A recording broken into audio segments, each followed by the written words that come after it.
被赐婚给三皇子，他捏着我的下巴，骂我是草包。我乖巧点头，开始我的装傻大业。他不知道，他谋逆的每一步计划都是我亲手递到皇上手里的，更不知道我其实根本不是什么沈家小姐。萧玉捏住我的下巴，沈月华，你记住，你不过是父皇硬塞给我的一个花瓶，空有美貌的草包而已。我抬起头，迎上他审视的目光。殿下慧眼。我垂下眼，掩去眸底一闪而过的冷光。他似乎很满意我的顺从，松开手，用锦帕擦了擦手指。待在你的院子里，安分守己，别给本王惹事。我微微屈膝行礼。是，殿下。他冷哼一声，转身就走。我直起身子，脸上的笑容慢慢敛去，转身走到桌边坐下。贴身侍女青儿快步走到我身边，声音里带着哭腔：小姐，三殿下他好像不喜欢您。我拿起一块桂花糕，慢条斯理地放进嘴里，细细嚼完才开口：不喜欢才安全。青儿似懂非懂，我没有多做解释。三皇子萧玉文韬武略，是夺嫡的热门人选，唯一的缺点就是野心太大，性情多疑。皇上将我赐婚于他，是安抚，也是监视，而我的任务就是让他彻底放下戒心。一个美丽、听话且没什么脑子的草包王妃，无疑是最好的伪装。我将这个角色扮演得很好。萧玉来我院中，我便提前备好他爱喝的茶，安静地坐在一旁。他不开口，我绝不多说一个字，只安安静静地当个摆件。他不来，我便整日在院子里赏花喂鱼，要么就是对着镜子描眉画眼，把所有心思都放在穿衣打扮上，半点不问府中事务。府里的下人们私下议论，都说新来的三王妃温顺的像只兔子，除了一张脸长得好看，半点本事都没有，这辈子怕是掀不起半点风浪。这些话一字不落地传到了萧玉耳朵里，他只嗤笑一声，没再多说什么。我知道他要的本就是这样一只不会咬人的兔子，而不是一只能看透他心思的鹰。1个月后，他第一次在我房里留宿，我们分榻而眠。半夜，我察觉到他的气息靠近，我依旧闭着眼，呼吸平稳，像是早已熟睡。他在我床边站了很久，我能感觉到他锐利的目光像刀子一样在我脸上逡巡，他在试探我。许久，他终于收回目光，转身离开。黑暗中，我缓缓睁开眼，一片清明。萧玉，这盘棋才刚刚开始。第2日一早，萧玉破天荒的没有去上早朝，而是留在了府里的书房。他刚坐下没多久，就派了侍卫来我院里，让我立刻去书房见他。他坐在书房，让人把我叫了过去。王妃，本王考考你。我抬起头，眨了眨眼，像是没听懂他的话。他指了指桌上的一卷竹简，这首诗，你解来听听。我拿起竹简，翻来覆去的看了半天，眉头越皱越紧，最终露出一脸为难的神色，把竹简放回了桌上。臣妾不识字。为了扮演好草包，我早已做足了功课。宰相沈家的大小姐沈月华，自幼体弱多病，贪于玩乐，于诗书一道一窍不通，这是全京城都知道的事。萧玉的眉毛猛地挑了挑，身子微微前倾，像是有些意外，又像是一切都在他的意料之中。当真一个字都不识？我小声开口，只会写自己的名字。空气瞬间安静下来。他挥了挥手，罢了，连字都不识，本王倒是对你高看了一眼。滚回去吧。我恭敬的行礼，退了出去。刚走出书房的门，我就听见里面传来了他和心腹侍卫的对话。殿下，王妃当真如此愚钝？哼，宰相那个老狐狸，把女儿养成这样，倒也省了本王的心，蠢点才不会坏事。我勾了勾唇角，脚步轻快地回了自己的院子。看来萧玉心里的戒心已经卸了大半。没过几天，府里的管家拿着厚厚一摞账本找到了我的院子里，他把账本捧到了我面前。王妃，这是府中这个月的开支，殿下让您过目，学习主持中馈。我接过那摞厚厚的账本，随手翻了2页，上面密密麻麻的数字和条目，我只扫了一眼，就精准地看出了2处亏空，一处被管事贪了300两银子，另一处则是采买上虚报了500两的账目。但我只是皱起了眉，把账本推回了管家面前，露出一脸痛苦又茫然的表情。这么多密密麻麻的字，看得我头都晕了。我不懂这些弯弯绕绕的东西，你还是拿回去吧，我管不来这些。管家没再多说什么，躬身行了一礼，拿着账本退了下去。当天下午，萧玉就来了我的院子，他坐在主位上，端着茶杯，目光沉沉地看着我，眼神莫测。听管家说，账本你看不懂，也不愿意管府里的中馈。臣妾一看那些数字就头疼，实在是学不会这些东西，怕给殿下管坏了账，反而惹殿下生气。他沉默地看了我许久，久到我心里的警铃微微响起，以为他又要生出什么疑心。就在我以为他要发作的时候，他却忽然笑了，那笑容很淡，却带着一丝真切的满意，是我嫁入府中以来第一次在他脸上看到这样的神情。他放下茶杯，开口说道：也好，你只要乖乖当好你的王妃就行了，这些俗物不必你来操心。他站起身，走到我身边，第一次主动抬手碰了碰我的头发。他的动作算不上温柔，更像是在抚摸一件没有生命的瓷器，却已经是他对我最大的亲近。再过几日是母后的寿宴，你随我一同进宫赴宴。到了宫里，收起你的小家子气，别给本王丢人。是，殿下，臣妾记住了，绝不会给殿下惹麻烦。萧玉没再多说，转身离开了我的院子。皇后寿宴当天，我换上了一身正红色的王妃朝服，珠钗首饰选的都是最华贵却不出挑的款式，规规矩矩地跟着萧玉踏进了坤宁宫的大门。满朝文武的家眷、皇亲贵胄悉数到场，无数道目光瞬间齐刷刷地落在我身上，有好奇，有探究，更多的是毫不掩饰的轻蔑。谁都知道，宰相沈家的大小姐是个大字不识的草包，空有一张绝色脸蛋，被皇上硬塞给了三皇子萧玉。我牢牢记着萧玉的警告，全程保持着得体又温顺的微笑，亦步亦趋地跟在他身侧。他不说话，我便绝不开口，眼神不乱瞟，脚步不乱走，活脱脱一个没见过世面的草包。萧玉与几位相熟的大臣谈笑风生，偶尔投过来一眼，看到我安分守己的模样，眼底闪过一丝显而易见的满意。入席之后，各位皇子妃、公主们很快聚到了一起，借着酒意吟诗作对，互相唱和，满座都是欢声笑语。有位公主笑着朝我招手，想拉我入局，我立刻站起身，规规矩矩的屈膝行礼，脸上带着恰到好处的茫然和歉意，软声开口：公主恕罪，臣妾愚钝，于诗书一道一窍不通，实在不敢扫了各位的雅兴。这话一出，看向我的眼神里轻蔑更甚，我却毫不在意，重新坐回自己的位置，拿起银筷，专心致志地对付着面前盘子里的杏仁酥。这杏仁酥甜而不腻，入口即化，味道确实不错，我吃得正香。太子妃端着酒杯，笑意盈盈地走到我面前，她居高临下地看着我。三弟妹真是好福气，嫁入皇子府，什么都不用操心，不像我们还要费心操持府中大小事务，真是羡慕死妹妹了。殿下对我可好了，什么都不让我操心，姐姐也可以跟太子对殿下说说呀，太子殿下肯定也会疼姐姐的。太子妃脸上的笑容瞬间僵住，嘴角抽了抽，像是被我这没心没肺的话噎了一口气没上来。她原本是想嘲讽我是个草包，没想到我直接顺杆爬，还反过来戳了她和太子相敬如宾的痛处。她站在原地，走也不是，留也不是，最终只能干笑两声，自讨了个没趣，悻悻然地转身走了。看着她落荒而逃的背影，我心里冷笑一声，面上却依旧是那副傻乎乎的模样，继续低头吃着点心。这场寿宴下来，我草包美人的名声算是彻彻底底在京城里坐实了。回府的马车上，萧玉坐在我对面，闭着眼睛养神。今天在宫里表现得不错。我立刻坐直身子，恭恭敬敬地低下头，温软应声。多谢殿下夸奖，臣妾只是记着殿下的吩咐，不敢给殿下惹事。他嗯了一声，没再说话，继续闭目养神。我垂着眼，掩去眸底的金光。从寿宴回来之后，萧玉便不再避讳我，他开始频繁地在我面前处理公务，有时候甚至会把密信带到我的院子里看。他大概是真的觉得，一个连字都不识，连账本都看不懂的女人，就算听到了他的谋算，也根本理解不了其中的深意，更不可能给他造成任何威胁。这天晚上，他又来到了我的院子，坐在书房里看一封密信，挥手让下人都退了下去，只留我在一旁给他研墨。萧玉看完手里的密信，他抬眼看向门外，去告诉兵部侍郎，让他准备好东郊大营的兵符，本王势在必得。这话一字不落地传进了我的耳朵里。兵部侍郎，东郊大营，兵符，我的心脏猛地一跳，握着墨条的手微微一顿，一滴墨汁瞬间滴落在了洁白的宣纸上，晕开一个刺眼的黑团。萧玉的目光瞬间扫了过来，凌厉如刀，带着刺骨的寒意，死死地锁在了我的脸上。我像是被这突如其来的变故吓到了，我立刻扑通一声跪在地上，头埋得低低的，声音里带着哭腔：殿下恕罪，臣妾手滑了。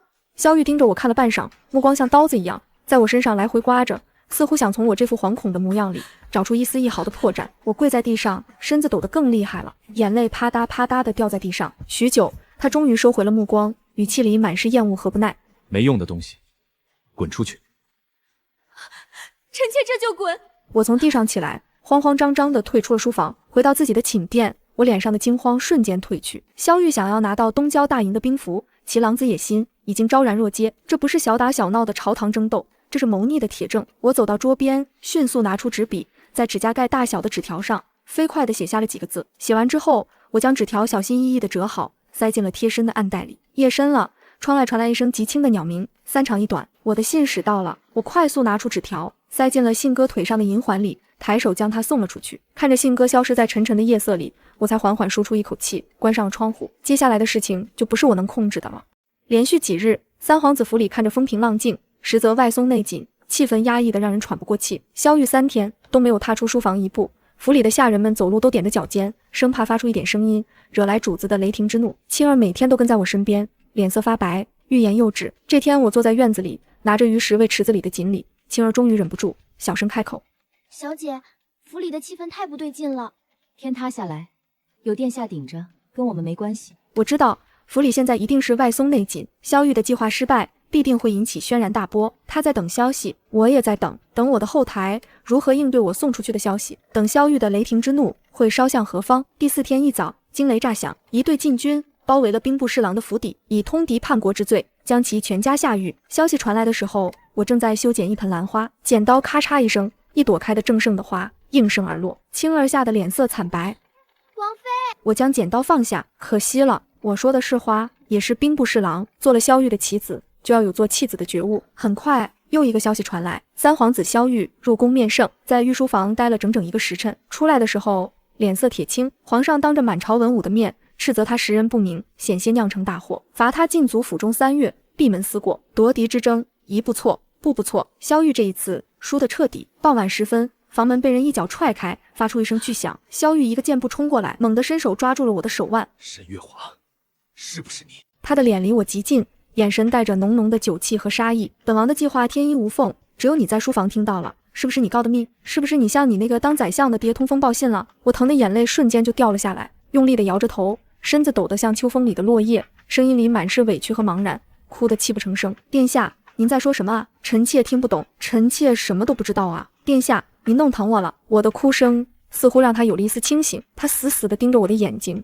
目光锐利的仿佛要将我的灵魂看穿，想从我这张满是泪水的脸上找出一丝一毫的撒谎的痕迹。我毫不退缩地迎上他的目光，眼里只有恐惧、委屈和全然的无辜，没有半分闪躲。许久，他猛地甩开我的手，像是甩开什么脏东西。他喊了一声滚，我踉跄着后退了2步，一屁股跌坐在冰冷的地上，捂着手腕，哭得浑身发抖。他看着我狼狈的样子，眼中的暴怒渐渐被厌恶取代，嘴里喃喃自语，像是在说服我，又像是在说服他自己。一个连字都认不全的草包，又能知道什么？本王真是疯了，居然会怀疑你。说完，他转身大步流星地离开了我的院子。房门被风带上，又发出一声震耳的巨响，直到他的气息彻底消失，我才慢慢从地上站起来。但我心里也清楚，这一次的风波并没有真正过去，怀疑的种子一旦种下，就绝不会轻易消失。他这一次虽然说服了自己，却绝不会就此放下对我的警惕。果然，没过几天，平静就被彻底打破了。这天下午，管家带着2个小厮，捧着一个笼子走进了我的院子。他躬身行礼，脸上带着恭敬的笑，对着我开口：“王妃，殿下说您禁足在院中无聊，特意寻了一只波斯猫送来给王妃解闷。”笼子里是一只通体雪白的波斯猫，闭塞的眼睛像2颗剔透的宝石，看起来乖巧又漂亮。我笑着走上前，伸手将猫抱了出来，指尖抚过它柔软的皮毛，最终落在了它脖子上那个精致的银铃上。银铃做工精巧，晃一晃会发出清脆的声响，可我的指尖却摸到了银铃外壳上一道极细微的、几乎察觉不到的缝隙。那一刻，我心里瞬间了然。我抱着怀里的波斯猫，指尖反复摩挲着它脖子上那枚精致的银铃，脸上挂着傻乎乎的笑，对着管家连连点头，替我多谢殿下。这小猫真好看，我太喜欢了。管家躬身行了一礼，脸上带着意料之中的神情，没再多说什么，带着小厮悄无声息地退了下去。青儿立刻凑上前来，看着我怀里雪白的猫咪，眼睛都亮了，伸手小心翼翼地摸了摸猫柔软的背毛，语气里满是欢喜：“王妃，这猫也太漂亮了，闭塞的眼睛跟宝石似的，殿下总算是对您上点心了。”我低头逗了逗怀里的猫，它乖巧地蹭了蹭我的手心，发出满足的咕噜声。我笑了笑，语气轻飘飘的，没带半分情绪：“是啊，漂亮的东西有时候也带毒。”青儿一脸茫然地看着我，眨了眨眼，手指不安地搅着帕子，显然没听懂我话里的深意。我没再多解释，抱着猫转身回了寝殿。当天晚上，我照常熄灯就寝，那只波斯猫就趴在我的床角，安安静静的，没有半点动静。到了后半夜，我被一阵极细微的响动惊醒，我没有睁眼，依旧保持着熟睡的姿势，呼吸平稳绵长，只用眼角的余光悄悄看向床头的方向。那只雪白的波斯猫不知何时已经跳到了我的床头，正蹲在我的枕边，一动不动地盯着我。它脖子上的银铃外壳被人用特殊的手法从外面撬开了一条缝隙，里面一颗黑色的香丸正缓缓散发着气息，一股极淡的异香正悄无声息地在寝殿里弥漫开来，是迷迭香。我心里瞬间了然，这种毒少量吸入能让人陷入深度睡眠，雷打不动，方便人窥探虚实。若是长期吸入，便会慢慢损伤神智，让人变得反应迟钝、痴傻呆愣，最后彻底变成一个废人。萧玉，你好狠的心，怀疑我，却找不到半点证据，就想用这种阴毒的法子把我变成一个真正的傻子，彻底断了所有隐患。我心里冷笑连连，面上却不动声色，屏住呼吸，悄悄从枕下摸出了一枚早已准备好的银针。这是林渊阁密探必备的防身物件，银针刺入特定的穴位，可以暂时封闭嗅觉，隔绝毒气入侵。我重新躺下，闭上眼睛，装作睡得无比成熟的样子，连翻身都没有一下。没过多久，门外传来一阵极轻的脚步声，有人正透过门缝往寝殿里窥探。是萧玉安插在府里的心腹，专门来查看我有没有中招。我依旧一动不动，呼吸平稳的没有半分波澜，完美复刻了被迷迭香影响后的深度睡眠状态。那人在门外守了足足半个时辰，才终于悄无声息地离开了。直到那道气息彻底消失，我才缓缓睁开眼，眸子里一片冰冷的清明。第二日一早，我醒来伸了个懒腰，青儿端着洗漱的热水走进来，见我醒了，立刻笑着上前伺候：“王妃，您昨晚睡得好吗？”这小猫看着乖巧，居然真的能安神呢。我打了个哈欠，伸手揉了揉眼睛，语气带着几分傻乎乎的雀跃：“很好啊，我好久没有睡得这么沉了，看来这只小猫还真是个安神的好宝贝。”青儿笑得更开心了，转身去给我准备早膳。我瞥了一眼床角的波斯猫，它脖子上的银铃已经恢复了原样，仿佛昨晚的一切都只是一场幻觉。从这天起，这只猫就寸步不离地跟着我，白天陪我在院子里赏花喂鱼，晚上就趴在我的床头睡觉。萧玉的试探也从未停止过，我每天都睡得很好，白天的精神却一天比一天萎靡。有时候我会坐在院子里的石凳上，对着一朵开得正盛的海棠花，呆呆地坐一个下午，连青儿走到我身边都半天反应不过来。有时候青儿跟我说话，我要愣上好几秒才能慢吞吞地回上一句。有时候我会拿着绣针对着绣绷发呆半天，最后把绣线缠得一团乱，还傻乎乎地笑。我的演技骗过了府里所有的下人，骗过了天天跟在我身边的青儿，更骗过了躲在暗处时时刻刻监视着我的萧玉的心腹。半个月后，萧玉终于彻底相信他下的毒起作用了，他对我的戒心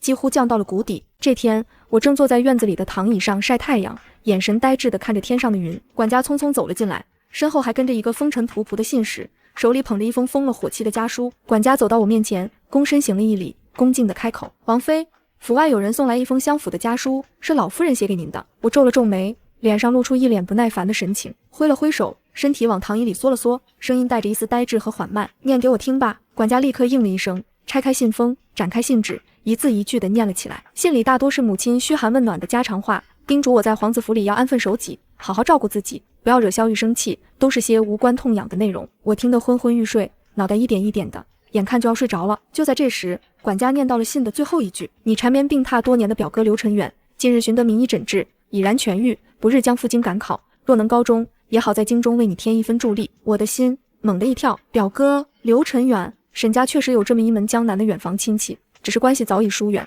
那位刘晨远更是京城里人人都知道的天生体弱、缠绵病榻的药罐子，大夫早就断言他活不过20岁，怎么会突然痊愈了，还要来京城赶考？我的指尖在袖子里微微蜷缩起来，指甲轻轻掐进了掌心。我有一种强烈的预感，这个素未谋面的表哥会是打破京城这潭死水的关键。他要么是我破局的盟友，要么就是萧玉为我准备的第二道催命符。管家念完了信，见我没什么反应，躬身问了一句：“王妃，这信你要收起来吗？”我慢吞吞地抬起头，眨了眨眼，一脸茫然地看着他，像是没听懂他的话。信？什么信？困，我要睡觉。说完，我翻了个身，背对着他，继续躺在躺椅上装睡。管家无奈地摇了摇头，把信放在了石桌上，躬身退了下去。我闭着眼睛，心里却翻起了惊涛骇浪。刘晨远这个名字，我总觉得在哪里听过，却一时想不起来。但我能确定，他的突然痊愈、突然进京，绝对不是巧合，而这件事绝对瞒不过耳目众多的萧玉。果然，当天下午，萧玉就踏进了我的院子。这是兵部侍郎事发之后，他第一次主动来见我。他没有带任何随从，一个人静静地站在院子里的海棠树下，玄色的衣袍被风吹得微微晃动，周身带着化不开的阴郁寒气。我正躺在树下的躺椅上打盹，阳光透过树叶的缝隙，斑驳地落在我身上。我睡得昏昏沉沉，连他来了都没有察觉。他没有出声，就那样站着，目光沉沉地看了我很久。那目光里有审视，有探究，有算计，还有一丝我都说不清道不明的复杂情绪。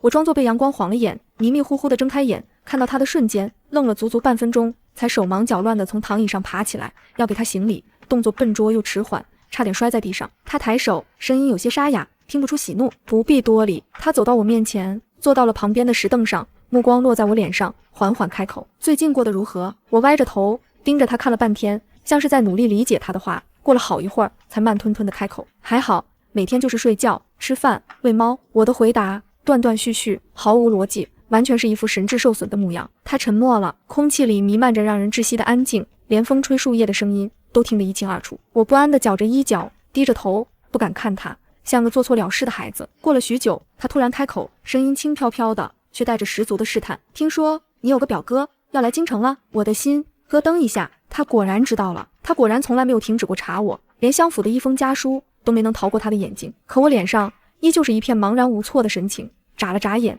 像是在努力回想。表哥？是啊，娘亲信上说的。我摇了摇头，一脸困惑，像是怎么都想不起来。我不记得了。萧玉的嘴角勾起一抹极淡的弧度，那笑容冰冷，根本不达眼底。不记得也好，他说，不过是些无关紧要的人罢了。说完，他站起身，从怀里拿出一个小小的瓷瓶，放在了我面前的石桌上。这是西域进贡的凝神香，对你的病或许有些好处。每日睡前在房中点上一支。我看着那个冰凉的白瓷瓶，没有动，眼神呆呆的。他挑了挑眉，语气里带着一丝不易察觉的冷意。怎么，怕本王在里面下毒？我连忙摇头，身子微微发抖，像是被他吓到了，慌慌张张的伸手把那个瓷瓶抱在了怀里。不是的，臣妾谢殿下赏赐。他看着我的动作，眼神幽深，像是在确认什么。好好用，留下这3个字，他便转身大步离开了我的院子，没有再回头。我抱着那个冰凉的瓷瓶坐在石凳上，直到他的身影彻底消失，脸上的懵懂和怯懦才一点点冷了下去。青儿从屋里走出来，看着我怀里的瓷瓶，满脸欢喜。王妃，殿下居然给您送了凝神香，看来殿下心里还是有您的，这香闻着就好舒服。我打开瓶塞，凑到鼻尖闻了闻，一股清雅的兰花香扑面而来，清冽舒缓，确实是上好的凝神香。只是在这清雅的香气最深处，我闻到了一丝极淡、极隐晦、几乎无法察觉的味道，是千机。一种无色无味的慢性剧毒和迷迭香混合在一起，相辅相成，不出3个月就能让人彻底疯癫、心肺衰竭而死。好一个萧玉，前面的迷迭香只是试探，只是开胃菜，这藏在凝神香里的千机毒才是他真正的杀招。他不是要我变傻，他是要我的命。我盖上瓶塞，对着青儿笑了笑，语气平淡。是啊，殿下赏的自然是好东西，今晚就点上吧。青儿高高兴兴地应了一声，拿着瓷瓶回了屋，忙着去准备晚上点香的器具。我看着他的背影，脸上的笑容彻底消失不见，眸底只剩一片刺骨的寒意。萧玉，你已经没有耐心了，你想让我死，想让我变成一个真正的任你摆布的疯子，而我那个素未谋面的表哥刘晨远，恐怕就是你为我准备的最后一道催命符。我不能再等下去了，我必须自救。当天夜里，青儿按照我的吩咐，在寝殿里点上了萧玉赏赐的凝神香。我借口屋里闷得慌，让他把所有的窗户都打开了。夜里的风从窗外吹进来，将寝殿里的香气吹散了大半。我躺在被子里，屏住呼吸，装作早已熟睡的样子，心里却清明得很。子时刚过，窗外传来一声熟悉的鸟鸣，3长1短，是我和林渊阁信使约定的暗号。只是这一次来的不是往常的信鸽，而是一只通体漆黑的夜枭。它无声地落在窗棂上，一双金色的眼睛在黑夜里闪着光。我的心猛地一紧。夜枭传信是林渊阁最高级别的密信传递方式，只有代号青龙的密探才有资格使用。青龙是林渊阁里唯一能和我朱雀齐名的顶级密探，3年前奉命执行江南的秘密任务，之后便杳无音信，所有人都以为他已经死在了江南。我悄悄起身，走到窗边，从夜枭的脚上取下了一个极小的主管，打开主管，里面是一张指甲盖大小的纸条，上面只有3个字，笔锋凌厉，力透纸背，等着我。没有署名，但我瞬间就知道这封信是谁写的，是他，青龙，也是那个即将进京的我的表哥刘晨远。他没死，他3年前的江南任务根本就不是意外，他一直在蛰伏，如今他要来了。我的心不受控制的狂跳起来。我不知道他的到来对我来说是绝境里的希望，还是更深的绝望。我只知道京城这盘盘根错节的棋局，因为他的到来即将被彻底搅乱，而我这颗身在棋局中心的棋子，命运也即将迎来最终的审判。更让我心惊的是，我隐隐察觉到萧玉似乎早已布好了局，就等着刘晨远进京，等着我们2个人一起掉进他早已挖好的陷阱里。京城接连下了半个月的雨，淅淅沥沥的雨丝把整座三皇子府都裹在一片湿冷的雾气里，也把府里压抑的气氛压得更沉了。我的日子照旧，白天装傻，晚上解毒。萧玉赏赐的那瓶凝神香，我每晚都让青儿准时点上，却总会提前找借口把寝殿的窗户全部敞开。夜里的穿堂风一吹，混着千机毒的香气瞬间就被吹散了大半，根本伤不到我分毫。而那只波斯猫铃铛里的迷迭香，我早就用混了安神香料的鱼骨粉，神不知鬼不觉地换掉了。猫每天吃着我喂的鱼食，铃铛里的毒早就没了半分效力，可在外人眼里，它依旧是萧玉安在我身边的眼线。萧玉以为他掌控了一切，以为我正在他的操控下，一步步走向痴傻，走向死亡。他不知道，我比任何时候都要清醒。我把痴傻的戏码演得越来越真。有时候青儿端来茶水，我会当着他的面把盐罐当成糖罐，挖一大勺盐放进茶里，喝一口还傻乎乎的笑，说今天的茶甜滋滋的。有时候我会端着喂鱼的鱼食，蹲在鱼池边，把鱼食一把一把往自己身上撒，嘴里还念叨着小鱼快吃，蹲在那里能傻愣愣地待上一个时辰。有时候青儿跟我说半天话，我只会眨着眼睛看着他，半天回不上一句，眼神呆滞得像个3岁孩童。连天天跟在我身边的青儿都彻底信了，每天唉声叹气，偷偷抹眼泪，以为我真的病得越来越重。几次3番要去请太医，都被我连哭带闹的拦了下来。府里的下人们看我的眼神也从最开始的轻蔑变成了怜悯。谁都知道，曾经名动京城的沈家大小姐，如今成了个痴痴傻傻的废人，被三皇子厌弃，这辈子算是彻底毁了。只有我自己知道，这层层叠叠的痴傻伪装之下，是我时刻紧绷的神经和步步为营的算计。半个月后，春闱放榜，新科状元的名字像一阵惊雷，炸响了整个京城。刘晨远，据说这位新科状元不仅才华横溢，殿试之时对答如流，一篇策论写得掷地有声，连皇上都拍案叫绝，更是生得貌比潘安，身姿挺拔，一身风骨引得京城无数贵女芳心暗动。更传奇的是他的身世，江南沈家远亲，自幼缠绵病榻，大夫断言活不过20岁，却凭着惊人的毅力博览群书，一举夺魁，成了本朝最年轻的状元郎。励志的故事传遍了京城的大街小巷，连三皇子府的下人们都在院子里偷偷议论。我坐在廊下，手里拿着一根狗尾巴草，百无聊赖地晃着，耳朵却把他们的议论听得一清二楚。状元是谁，与我何干？我只是一个什么都不懂的草包王妃，一个痴痴傻傻的废人。管家匆匆从廊下走过，看到我这副模样，眼神里的怜悯更重了，摇了摇头，快步往书房的方向去了。我知道这个消息自然也一字不落地传到了萧玉的耳朵里。他在书房里待了整整1天，连房门都没踏出来一步。我心里清楚，以他的多疑，绝不会相信这世上有什么巧合。他一定会想起我娘亲信里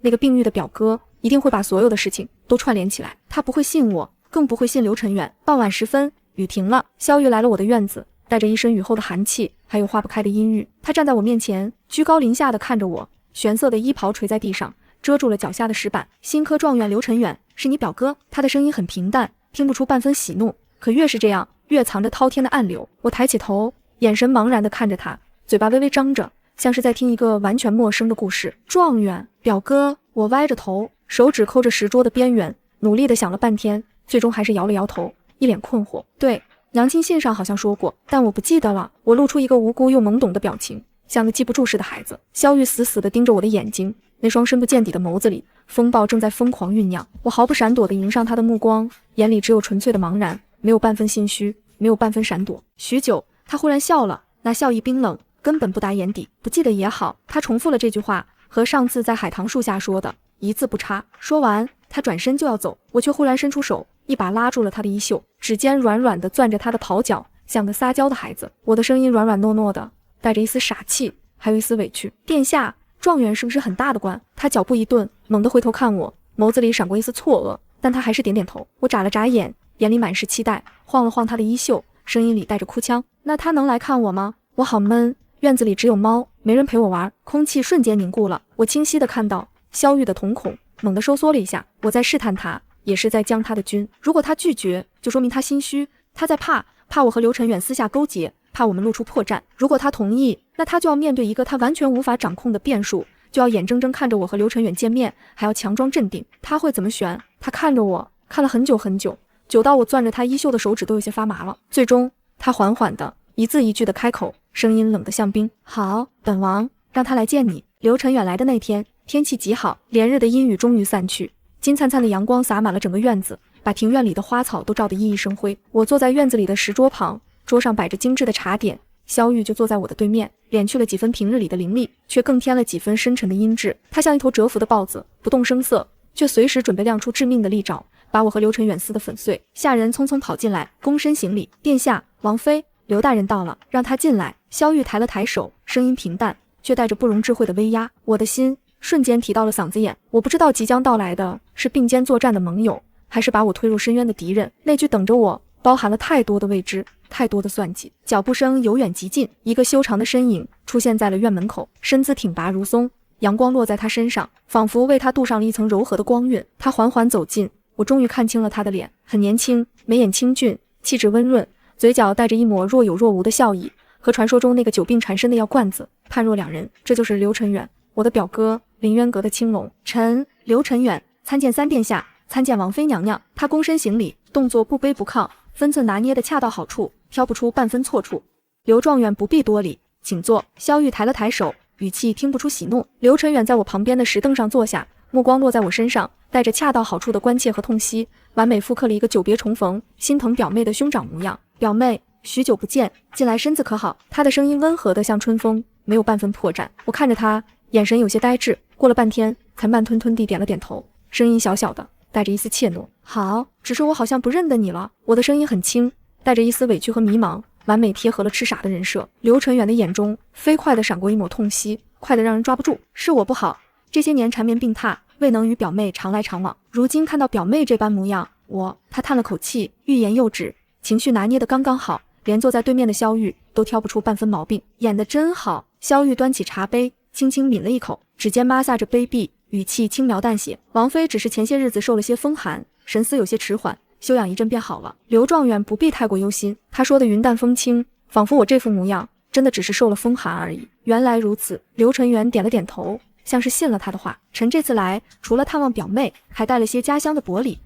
他示意身后的随从将一个精致的锦盒捧了上来，这是江南新出的云锦，最衬表妹的肤色。还有这本古籍，记载了许多调养身体的方子，或许对王妃的病有些用处。他把锦盒推到我面前，语气温和。我好奇地打开锦盒，里面是一匹流光溢彩的云锦，确实美得晃眼。我又拿起那本厚厚的古籍，随手翻了2页，里面画着许多花花草草的图谱，线条精致。我像个得到新奇玩具的孩子，指着书上的图画，口齿不清地笑。花好看。萧玉的目光一直死死地锁在我脸上，没有放过我脸上一丝一毫的表情变化。刘承远笑了笑，语气温柔，表妹若是喜欢，我下次再给你带些画本子来。好呀好呀。我开心地拍着手，像个得到糖果的孩子。一场会面风平浪静，我们3个人各怀心思，说着言不由衷的话，演着各自的角色。刘承远表现得像个完美的兄长，关怀备至，滴水不漏。我则将一个痴傻的王妃演到了极致。只有萧玉始终沉默地看着，像一个最高明的猎人，耐心地等待着猎物露出破绽。1个时辰后，刘承远起身告辞。殿下，王妃，臣就不多打扰了，本王送你。萧玉站起身，和他并肩向院外走去。经过我身边时，刘承远的脚步微微一顿，只有我们2个人能听见的声音飘进了我的耳朵里。表妹，好好照顾自己，庭前芍药最为娇艳，切莫辜负了春光。我的心猛地一颤。庭前芍药，沈家老宅的庭院里种的正是满院的芍药。而这句诗的下一句是纵带花时常病久，也是风流。病久，病久，他在提醒我，我的病装得太久了，也在暗示我时机快到了。我抬起头，依旧是那副懵懂的表情，看着他离去的背影，傻乎乎地挥了挥手，指甲却已经深深地掐进了掌心。萧玉送完刘承远回来，脸上看不出任何情绪。他走到我面前，拿起那本被我随手放在石桌上的百草集，随手翻了翻，然后他忽然停下动作，指着其中1页的图谱，抬眼看向我。这味药草叫什么名字？我的心脏几乎要从喉咙里跳出来。那1页上画着的正是千机，是他下在凝神香里想要我命的剧毒，是我此生都忘不了的刻在骨子里的毒药图谱。萧玉在诈我，这是他最狠毒的一招。如果我答出来了，就证明我认识字，证明我知道这是什么毒药，证明我之前所有的痴傻，所有的伪装全都是谎言。等待我的将是万劫不复。如果我答不出来，他就少了一分怀疑，可这怀疑永远不会彻底根除。我的脑子飞速运转，手心瞬间被冷汗浸透。我看着他，眼神里是一片清澈的愚蠢。我伸出手指，小心翼翼地碰了碰书页上的图画，指尖微微发抖，像是怕生的孩子。花是红色的花。我的声音像梦呓一样断断续续。他长得像个小铃铛，真好看。我抬起头，冲他露出一个傻乎乎的笑，眼睛亮晶晶的，满是对答案的渴望。殿下，他叫什么名字呀？空气仿佛在这一刻静止了，时间被无限拉长。我能听见自己的心跳声，咚咚咚，一声比一声响，几乎要震破我的耳膜。萧玉的眼睛像2口深不见底的深井，要将我整个人都吸进去。我毫不畏惧地与他对视，眼里只有天真，只有懵懂，只有对这个好看的花的好奇。许久，久到我以为自己就要撑不住的时候，他缓缓地合上了书，随手扔在了石桌上，声音听不出半分情绪。没什么，一种无用的野草罢了。他转身就走，没有再看我一眼，跑脚扫过地面，带着一身的寒气消失在了院门口。看着他离去的背影，我全身的力气仿佛都被瞬间抽干了。我瘫坐在石凳上，后背的衣衫早已被冷汗湿透，紧紧地贴在了身上。这一关我又闯过去了，可我心里清楚，萧玉的怀疑从来就没有消失过。下一次我还能有这么好的运气吗？接下来的日子，京城因为刘晨远的到来变得暗流汹涌。他以新科状元的身份进入翰林院，却屡屡在金銮殿上提出切中时弊的见解。从江南水患的治理到边防军务的整顿，每一条都精准地戳中了要害。他的才华很快就引起了皇上的注意，皇上开始频繁地召见他，有时候在御书房一谈就是一个下午。所有人都看出来了，这位新科状元胜券正浓，而他是我沈月华的表哥，是三皇子妃的表哥，这层关系瞬间变得微妙起来。京城里的风向一夜之间就变了，有人开始猜测，这是不是皇上在释放信号，要重新扶持被冷落的三皇子，还是说皇上只是单纯的欣赏刘晨远的才华？没人知道答案。萧玉的禁足期还没有结束，可三皇子府的门前又开始渐渐有了车马往来，一些嗅觉灵敏的官员开始重新向他示好，递上来的拜帖堆了满满一书房。萧玉没有见他们，却也没有拒绝那些拜帖。他书房的灯常常亮到深夜，我知道他又开始谋划了，他在借着刘晨远这股东风重新布局，准备着下一场豪赌。而这一切都与我无关，我依旧是那个被困在后院痴痴傻傻的女人。直到那天，一纸圣旨打破了所有的平静。传旨的太监是皇上身边的李公公，他带着一群工人浩浩荡荡地走进了我的院子，身后还跟着脸色铁青的萧玉。李公公展开明皇的圣旨，用他那尖细的嗓音高声宣读：奉天承运，皇帝诏曰，兹闻三皇子妃沈氏凤体为和，朕心甚忧，特召其入宫，居于长乐宫，由太医院悉心诊治。钦此。圣旨的内容很简单，却像一道惊雷在所有人耳边炸响。皇上要接我入宫，以治病的名义将我从萧玉的身边彻底带走。他要做什么？我茫然地跪在地上，没有任何反应，像是根本听不懂圣旨上的内容。萧玉的拳头在袖中握得死紧，指节泛白，手背上的青筋根根暴起。他想拒绝，可他不能，这是圣旨，是皇权，不容挑战。李公公走上前来，笑眯眯地对我行了个礼：王妃娘娘，请吧。宫里的马车已经在外头候着了。工人们上前来要扶我起身，我却猛地躲开了，连滚带爬地扑到萧玉身边，死死地抓着他的衣袖，像一只受惊的兔子，眼泪瞬间掉了下来。殿下，我不想走，我怕。我的声音带着浓浓的哭腔，浑身都在发抖。萧玉看着我，眼神复杂到了极点，有愤怒，有不甘，有怀疑，还有一丝连他自己都未曾察觉的慌乱。他深吸一口气，缓缓地对我伸出了手，第一次用不那么冰冷的语气对我说话：别怕，父皇只是关心你的身体。他顿了顿，又补充了一句，声音低沉：本王会去看你。这是他第一次对我说出这样的话。我不知道这是安抚还是警告，我只知道从坐上入宫马车的那一刻起，我就彻底踏入了风暴的中心。宫里不是避风港，而是萧玉早已布好的，是军杀局的真正战场，而我就是他手里那枚最关键也最危险的棋子。进宫的马车很宽敞，也冷得刺骨。我缩在马车的角落里，手里死死攥着一方绣着芍药的锦帕，身子微微发抖，把一副惊恐不安、怕生怯懦的痴傻模样演得入木三分。马车一路摇晃着穿过高高的宫墙，最终停在了长乐宫门前。长乐宫是历代太后的居所，规格极高，皇上把我安置在这里，其中的深意我比谁都清楚。刚踏进殿门，一股浓重的药香味就扑面而来，几名太医院的太医齐后在殿内，见我进来，立刻跪地请安。我像是一只受惊的兔子，猛地躲到身后宫女的身后，死死攥着宫女的衣袖，不肯往前半步，头埋得低低的，不让任何人靠近。太医院的院判上前一步，放轻了声音，满脸温和的安抚：王妃莫怕，微臣只是替您把脉，看看身子。我拼命摇头，把脸埋得更深，死活不肯伸出手腕，嘴里还念念有词地喊着我不要喝药，药好苦，活脱脱一个被吓坏了的痔童。直到皇上身边的李公公走上前来，从袖袋里摸出一块精致的桂花糖，递到我面前，笑得一脸慈祥：王妃娘娘，您若是乖乖让太医把脉，这糖就给您吃，甜滋滋的。我盯着那块桂花糖，眼珠子转了转，咽了咽口水，犹豫了半天，才怯生生地伸出了手腕，搭在了脉诊上。院判的指尖搭上我的脉搏，闭上眼睛凝神诊脉。我垂着眼帘，暗中催动内力，将气血逆行，封住了几处关键大穴，把脉象伪装的虚浮无力，气血两亏，一副神志被毒物所伤的模样。院判的眉头越皱越紧，许久才收回手，对着李公公重重地叹了口气，摇了摇头：王妃脉象虚浮，气血两亏，更棘手的是有外物郁结于心，阻滞了神志，若是再拖延下去，怕是会彻底形如3岁孩童，再也无法恢复。李公公的脸色瞬间大变，连忙追问有没有医治之法。院判躬身回话说只能开些固本培元的方子，辅以针灸，能恢复几成，全看天意。我心里暗自冷笑，萧玉下的千机毒混着迷迭香，本就是极难察觉的慢性毒，就算是太医院的院判，也只能查出神志受损，根本查不出具体的毒性，只会以为是郁结于心，风寒入体。太医们退下后，宫女们端来了热水和精致的吃食。我坐在桌边狼吞虎咽地吃着，把糕点屑蹭得满脸都是，桌子上也弄得一团糟，完全没有半分王妃的仪态。就在这时，门外传来一声通传，皇上驾到！满殿的宫女太监呼啦啦跪了一地，只剩下我一个人，嘴里还塞着半个水晶饼，呆呆地转过头，看向门口那道明黄色的身影。皇上穿着龙袍，威严的面容上带着几分莫测的深意。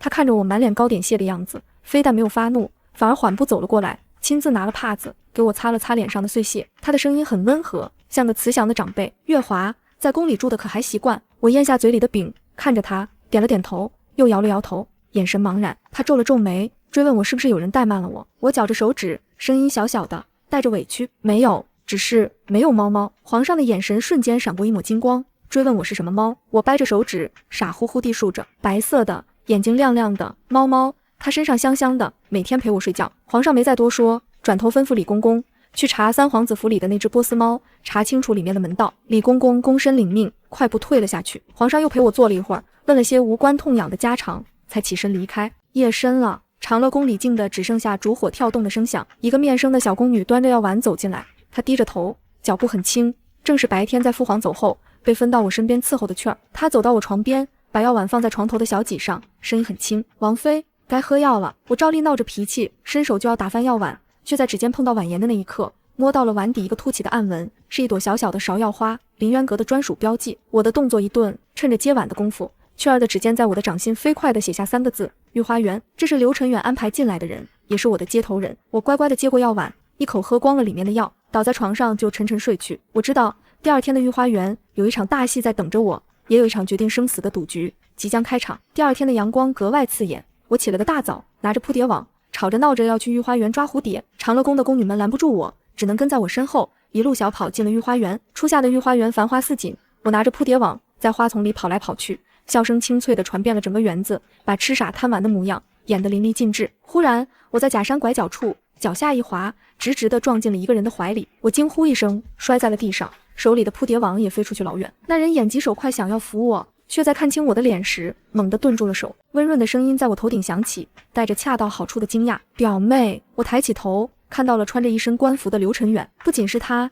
站在他身后的赫然是一身便服的父皇。刘承远立刻跪地请罪，声音恭敬：皇上恕罪，微臣冲撞了王妃娘娘。父皇摆了摆手，语气平淡：不知者无罪。他看着坐在地上揉着膝盖的我，眼神深邃。刘爱卿，你刚刚唤他什么？刘承远躬身回话，不卑不亢：回皇上，三皇子妃正是微臣的表妹，微臣出身江南沈家旁支，与王妃乃是姑表亲。父皇似乎早就知道了。他点了点头，又提起了刘承远之前在金銮殿上对江南水患的独到见解，话里话外全是赏识。就在这时，通传太监尖锐的声音打破了假山后的宁静：三皇子殿下驾到。我的身子猛地一抖，像是一只受惊的鹌鹑，连滚带爬地躲到了父皇的龙袍后面，死死抓着那一角明黄，连头都不敢露出来。萧玉大步走来，他穿着一件绛紫色的蟒袍，整个人显得阴郁而冷酷。他跪在地上给父皇请安，目光却死死地锁在我身上，那眼神里仿佛淬了致命的毒液。父皇淡淡开口，问他禁足期未满，为何擅自进宫？萧玉躬身回话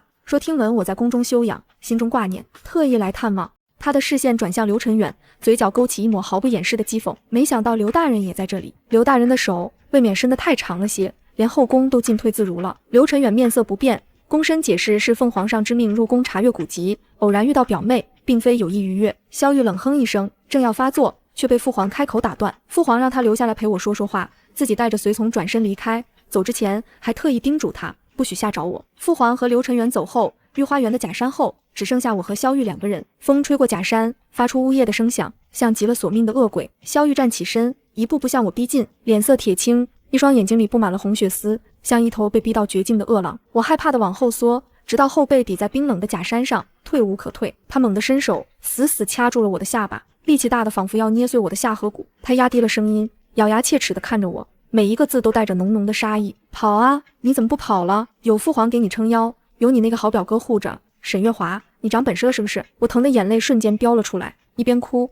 一边胡乱地拍打着他的手，完全是一个受惊孩童的本能反应。他没有松手，反而凑得更近，灼热的呼吸喷洒在我的脸上，带着疯狂的杀意。别装了，太医说你中了奇毒，神志全无，可为什么本王派人去查了那只猫，发现里面的药被人换过了？我的瞳孔骤然紧缩，可手上的动作没停，只是哭得更凶了。断断续续的开口：“猫猫好可怜。”青儿说：“猫猫不爱吃饭，我就把我的糖给猫猫吃了。”萧玉皱了皱眉：“什么糖？”我指了指自己的衣袖，声音里满是委屈：“是啊，白色的糖粉，香香的，那正是我为了替换迷迭香特意准备的鱼骨粉，混杂了甜香的香料，闻起来和普通的糖粉没有两样。”萧玉愣住了，他眯起眼睛，死死地盯着我，想从我这张呆滞的脸上找出哪怕一丝一毫的破绽，可他什么都找不到。我就是一个不折不扣的傻子，一个连毒药都能当成糖去喂猫的傻子。许久，他手上的力道慢慢松了，厌恶地甩开我的脸，拿出锦帕反复擦拭着手指。他从怀里摸出一个精致的荷包，粗鲁地抓起我的手，把荷包死死地塞进了我的掌心。他的声音像是淬了毒的刀片，一字一句地砸在我的耳边：“你不是喜欢香香的东西吗？这个香囊你随身带着，父皇来看你的时候，你只要把这个荷包放在他的茶杯旁，半炷香的时间即可。听懂了吗？”我茫然地看着他，不点头也不摇头。他猛地捏住我的脸颊，眼神里的疯狂几乎要溢出来：“如果做不到，本王就收拾你那个叫青儿的丫鬟。”我惊恐地睁大了眼睛，发出一声尖利的尖叫，死死抱住那个荷包，像抱着唯一的护身符，哭着喊着我听话，我乖乖听话。他冷笑一声，看着我瑟瑟发抖的样子，眼中终于有了一丝满意的神色。他给了我3天的期限，3天后，如果父皇还好好的坐在龙椅上，就让我给青儿处理后事。说完，他毫不留恋地转身离开，留给我一个冷酷决绝的背影。我靠在假山上，大口大口地喘着粗气，浑身都被冷汗湿透。直到确认周围再没有萧玉的眼线，我才缓缓低下头，看着手里那个精致的荷包。3天，世君，他疯了，被夺嫡的野心逼疯了。可他不知道，这个香囊不是催我命的符，而是送他上路的钟。当天晚上，我就借着闹脾气要吃宫外百味斋的芙蓉糕，让雀儿把萧玉弑君的计划连同那个装着焚心奇毒的香囊一起送了出去。父皇和刘承远的布局一夜之间就已铺开。当晚父皇依例来长乐宫看我，我当着他的面哭着把萧玉的威胁用一个志同的视角原原本本的说了出来，连带着他之前给我下的2种毒也一并说了清楚。父皇看着我，眼中满是动容，他轻轻摸了摸我的头，只说了3个字：辛苦了。那一刻，我知道这场持续了近半年的伪装终于要迎来最终的结局。接下来的2天，我对外的病情越来越重，每天大部分时间都在昏睡，偶尔醒来也是胡言乱语。第3天晚上，决战的时刻到了，我依偎在父皇身边，那个被掉了包的香囊就放在我们之间的茶几上，离父皇的茶杯只有1寸之遥，一切都按照萧玉的剧本在走。突然，父皇猛地咳嗽起来，咳得撕心裂肺，接着脸色一白，一口鲜血直接喷在了明皇的龙袍上。我发出一声凄厉的尖叫，整个人扑了过去，大喊着传太医。整个长乐宫瞬间乱成了一锅粥。皇上中毒垂危的消息像长了翅膀一样，一夜之间传遍了整个皇宫乃至整个京城。天还没亮，文武百官就黑压压地跪在了乾清宫外，太子和几位皇子守在寝殿门口，一个个面色凝重。太医进进出出，每一个出来的人都在摇头叹气。萧玉来了，他来得很晚，禁足期未到，本不该入宫，可此刻没人有心思去计较这个。他穿着一身素色的王袍，脸上带着恰到好处的悲戚和担忧，走到太子面前，声音沙哑地问父皇的情况。太子红着眼眶摇了摇头，说太医让准备后事了。萧玉的身子晃了晃，像是受到了巨大的打击，扶着门框才勉强站稳。他演得真好，连我这个躲在殿内透过屏风看着一切的人都差点信了。可他不知道，他安插在禁军中的人早已被刘承远带人控制住了。时辰差不多了，李公公拖着哭腔从寝殿里走出来，高声喊道：“皇上，驾崩了！”这4个字像一道惊雷，炸得所有人头晕目眩。跪在殿外的百官哭声震天，太子腿一软，直接瘫倒在地。只有萧玉，他的眼中闪过一抹难以抑制的狂喜，虽然只有1瞬，却被我看得清清楚楚。他第一个站了出来，声音洪亮而有力：“国不可一日无君，父皇虽去，但大周的江山社稷为重，我等应立刻拥立太子，登基即位，以安天下人心。”他说的大义凛然，仿佛真的是为国为民。就在这时，一道清朗的声音从人群后方传来：“3殿下，怕是太心急了些吧？”众人回头，只见刘承远穿着一身蓝色官袍，缓缓走出，神色平静，眼神却锐利如刀。萧玉脸色一沉，厉声呵斥他妖言惑众，让人把他拖下去。可他身后的侍卫还没动，寝殿的大门忽然大开了，一道明皇的身影缓缓走了出来。父皇虽然脸色还有些苍白，却精神矍铄，目光如炬，哪里有半分垂死的样子？谁敢在朕的寝宫前动刀？父皇的声音不大，却带着雷霆万钧的威压，全场瞬间死寂。萧玉的脸一瞬间变得惨白如纸，踉跄着后退一步，不敢置信地看着父皇，嘴里喃喃着“您没死”。父皇冷冷地看着他，眼神像在看一个死人。“朕没死，你很失望是吗？”就在这时，我从父皇身后走了出来，我换下了一身素服，穿着一袭华贵的宫装，脸上没有了往日的痴傻和呆滞，只有一片冰冷的沉静。我走到父皇身边站定，目光平静地落在萧玉的脸上，声音很轻，却清晰地传到了每个人的耳朵里。三殿下，别来无恙。萧玉猛地抬起头，死死地盯着我，眼神像是见了鬼一样，嘶哑地叫出我的名字。沈月华，你没有傻。我笑了，笑意却未达眼底。殿下都能为了皇位对亲生父亲下此毒手，臣妾为了活命装傻求生，又有什么奇怪的？我从袖中拿出那个真正装着焚心的香囊，在他眼前轻轻晃了晃。你在找这个吗？只可惜你再也没有机会用了。萧玉的身体剧烈地颤抖起来，他终于明白了，从头到尾，这就是一个为他量身定做的死亡陷阱。而我，这个他眼中最无用的草包，才是那个亲手将他送上绝路的人。他状若疯魔，从靴中抽出一把匕首，不顾一切地向我冲了过来。刘晨远瞬间挡在我身前，